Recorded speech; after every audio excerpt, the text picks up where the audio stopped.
Chapter 6. It's been 18 months since Alice's death, Gillen said. In that time, can any of you remember seeing Will laugh, or even smile? Sadly, the others shook their heads. They exchanged uncomfortable looks. Then Pauline spoke.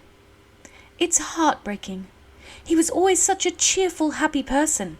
Always grinning, always joking. These days, it's as if a light has been extinguished inside him. Of course, we can't expect him to just shake off the effects of losing Alice in a few months, Holt put in. She was his soulmate, after all, and losing her was a terrible shock to him. Alice's death had been the result of a terrible, tragic mischance.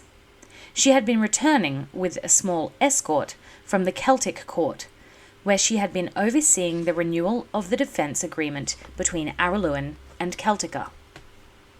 It was a routine trip and a routine mission. But on the way home, she had chanced upon a situation in Anselm, one of the southern fiefs. For some months, a gang of criminals, led by a former mercenary named Jory Rule, had been preying on villages in Anselm and its neighbouring fiefs. They would capture children, then demand ransom payments from their parents. Since villagers weren't usually wealthy people, often the entire village would be forced to contribute to the ransom. A local constable had received word that Rule and his gang were meeting one night at an inn called the Wyvern. Coincidentally, this was where Alice had chosen to stay.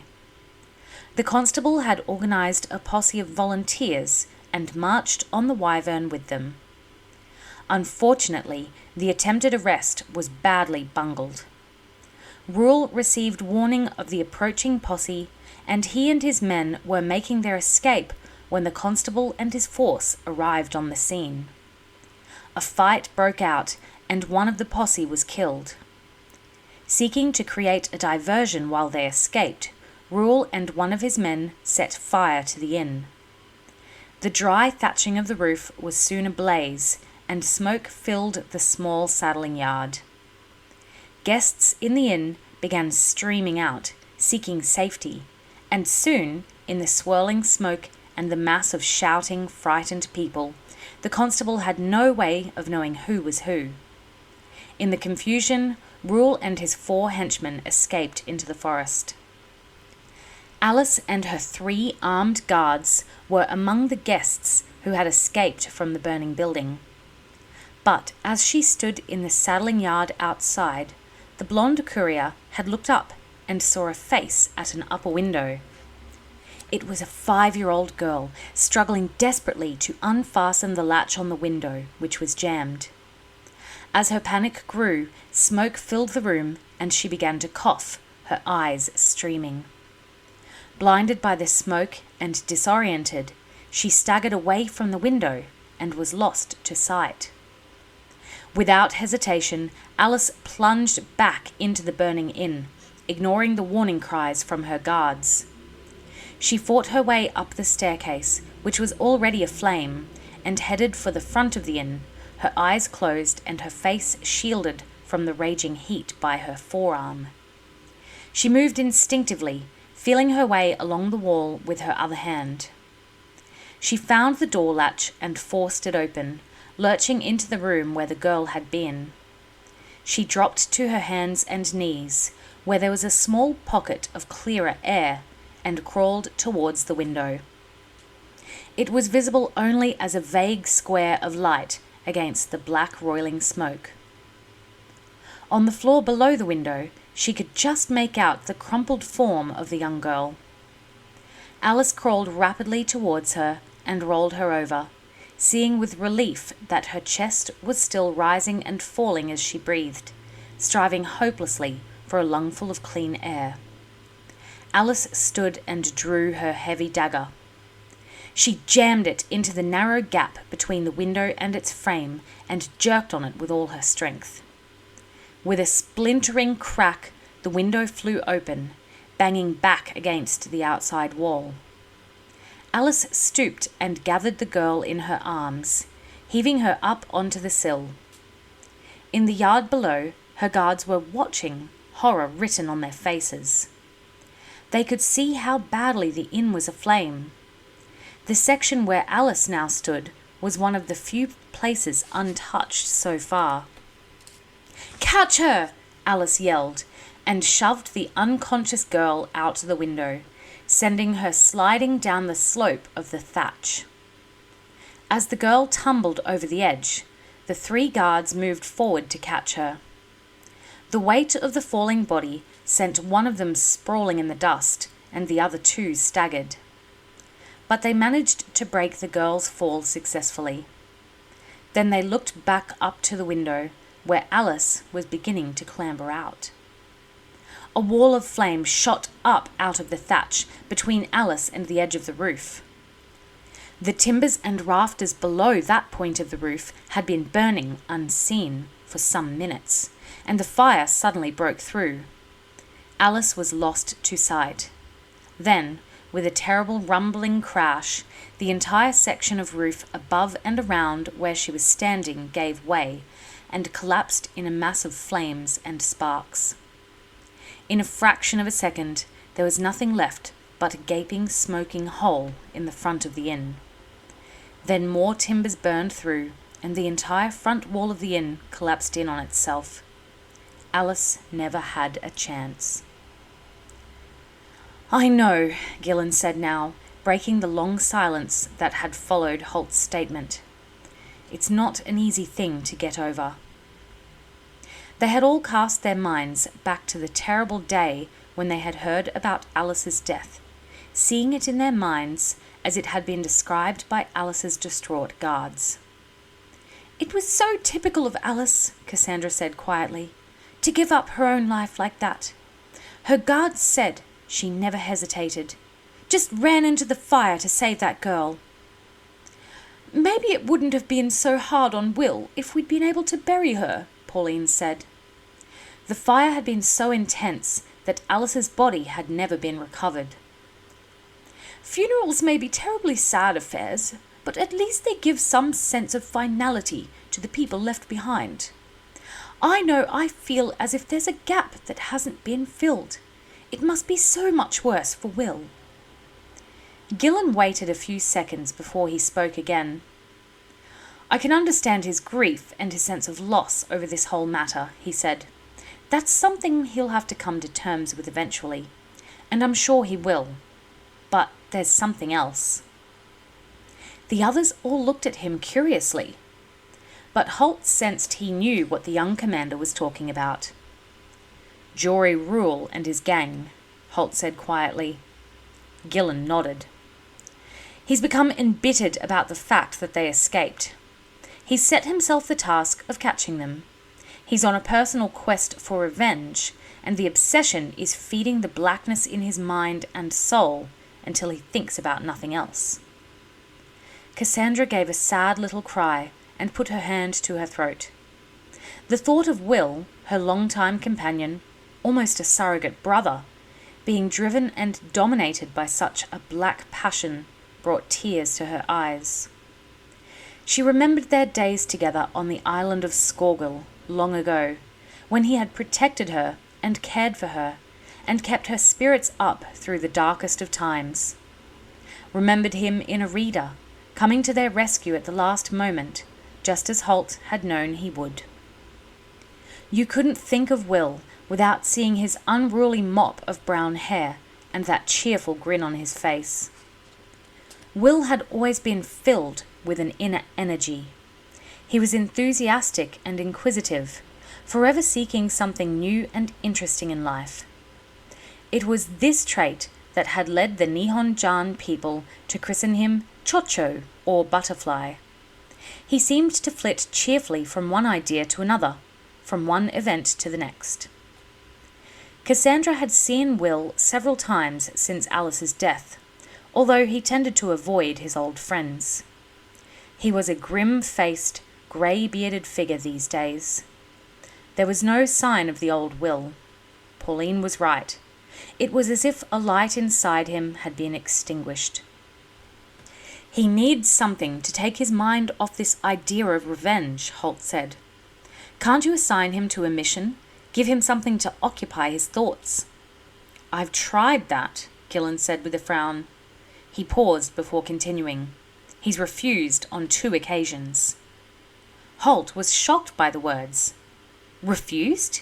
He can't do that. Gillen made a helpless gesture. I know, Holt, and so does Will.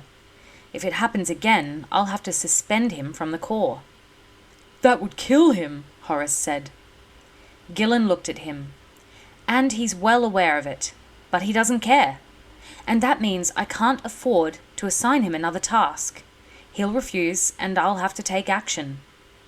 At the same time, I can't afford to have my most effective ranger sitting on his hands brooding about Jory Rule and his gang and planning how to catch them.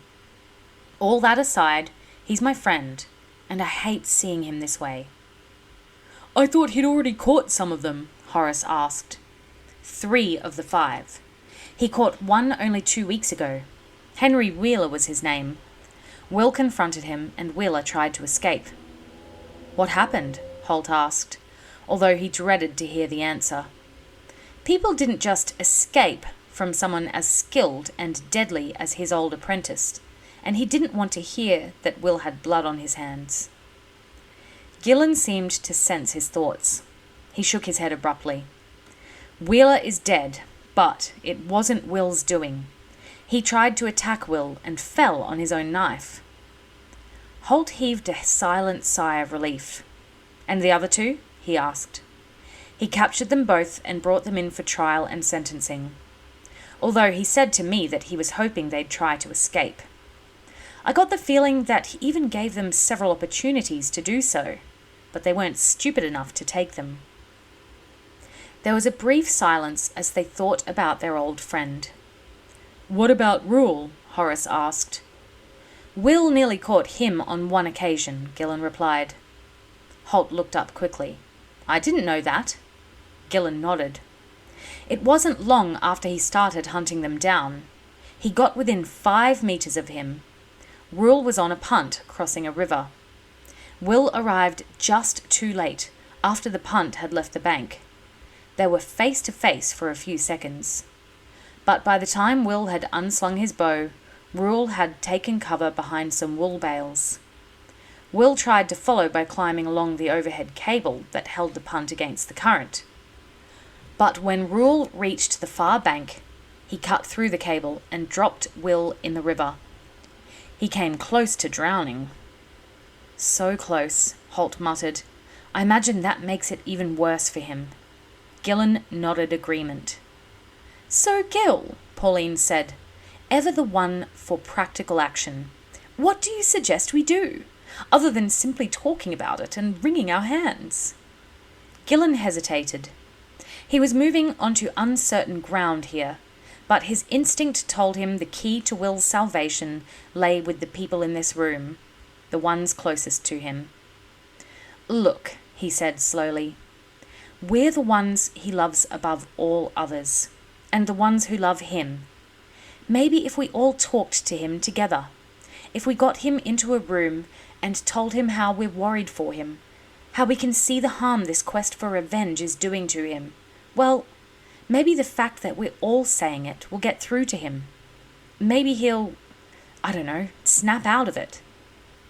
He finished the rambling sentence on a questioning note, as if looking for one of the others to supply the answer. To tell the truth, he wasn't sure what they could achieve, but he sensed that this group of people were the key to solving Will's problem.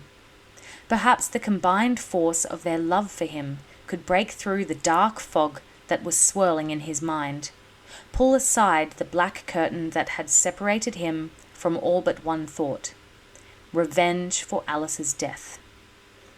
I don't think just talking will do it, Horace said thoughtfully. Cassandra interrupted. But surely if we all talk to him, all of us at once, we could get through to him. Horace pursed his lips. I don't know. You know how Will is. He's stubborn. Always has been. He glanced to Holt for confirmation, and the old ranger nodded. Odds are, Horace continued, if we just talk at him, he'll nod his head and pretend to agree with us. Then, when we're done, he'll simply continue on as he has been. He paused, his face set in a thoughtful frown. He sensed he was close to an idea, but couldn't quite grasp it. We need a new focus for him, something that will break his obsession with jury rule and his surviving accomplice, something that will occupy his mind so fully that it will leave no room for thoughts of revenge. Gillen spread his hands in a defeated gesture. Well, as I said, I tried to send him on 2 missions, and he... It needs to be something more compelling, more personally involving than just a mission, Pauline said, grasping what Horace was getting at. Like him, she felt there was an idea floating just out of reach. It was Holt who stated it. He needs to take on an apprentice, he said. They all turned to look at him. The idea, once stated, seemed so obvious. Both Horace and Pauline nodded. This was what they had been getting at, without realizing it. Gillen looked hopeful for a few seconds. Then he shook his head in frustration. Problem is, he said, we have no suitable candidates at the moment, and we can't offer him someone substandard. He'll simply refuse to take on someone who's not up to scratch, and he'll be right. I won't be able to blame him for that. I wasn't thinking just any apprentice, Holt said. It needs to be someone he already has a personal connection with, someone he cares about so that he can't refuse. It needs to be a person who will involve him emotionally, as well as physically and intellectually.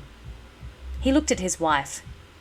Remember years ago when I sent Will off to Celtica with Gillen and I started behaving a little erratically? You started throwing noblemen out castle windows, as I recall, she said, her lips twisting to contain a smile. Holt made a gesture that indicated he didn't want to get into detail about that time in his life. Whatever. You sensed that I needed a new influence in my life to take my mind off the things that were troubling me. As I recall, you were assigned to accompany Alice on a mission, she said. And it did the trick. Her youth and cheerfulness snapped me right out of my brown mood. Lady Pauline arched an eyebrow. It didn't stop you throwing people into moats. Maybe not, but he deserved it, Holt said, showing a rare grin.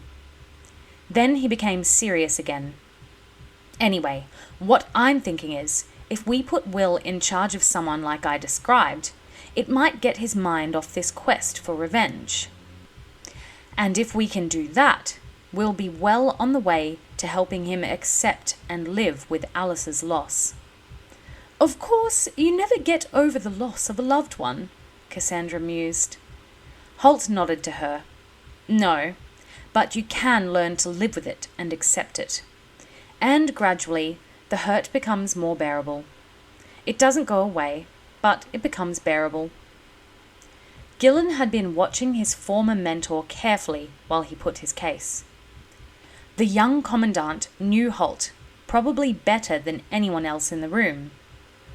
I take it you have someone specific in mind to be Will's apprentice, he asked. Holt looked at him. I was thinking Madeline.